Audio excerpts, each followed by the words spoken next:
tiền bắt đầu về đấy.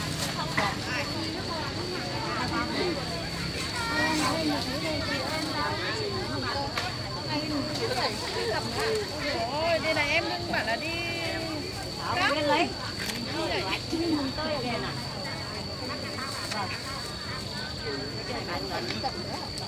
Thì em bảo là nghỉ để em đừng đi tập ấy.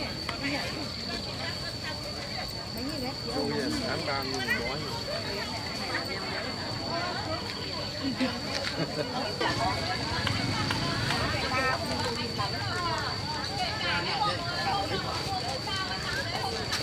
Ba nặng đi. Em hết từ báo bé rồi. Đấy, thế bắt đầu theo cái này của chị à? Em 2 mớ. Anh mới 5.000. Cái này à? Luôn. Ông ơi. Trời ơi, em bùi ghê. Đâu, cân của em là cân để nó cân. Cái này mỗi quả bao nhiêu? Cháu hết cân, cháu nguyên mang cân. Nó giả cháu. Đây, lần bạn cân một cái. Tám này. Đâu cái chỗ đấy là cần nước. Anh à. Đặt vào lúc cây từ gốc đến tổng mấy này.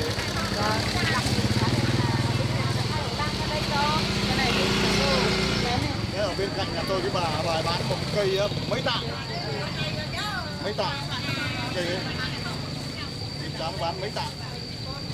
Bán những bao nhiêu nhỉ? Hai quả này cây chưa đâu. Bắn quá bây giờ nó bắn cân 5.000 lại cân này là 3.000 cân này ạ 10.000 cả Sợ luôn. À không, như 1 năm rồi. Trước là chị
chân đấy mình ăn rau không cây trồng luộc được bạn ăn thế thôi mà cũng nhớ có nổi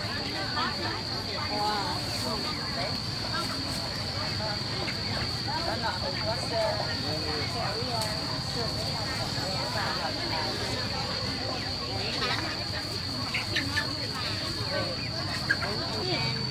không vừa nạc cái sữa bán cái này nó còn luôn đất ở đâu có nó làm mà giá này của nhà ở đây bán nhà nhau người ăn đồ vật đấy hoa còn có nhà cái kia đây cái gì đấy vàng nó sủa nó sủa trắng không luôn dạ này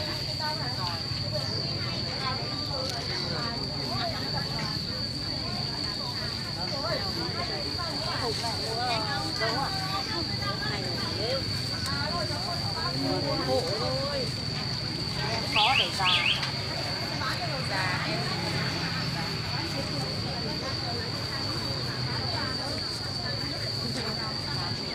mình chấm đâu mình tự nhiên làm gì đâu bây giờ làm đấy làm mình đúng rau thì sao cũng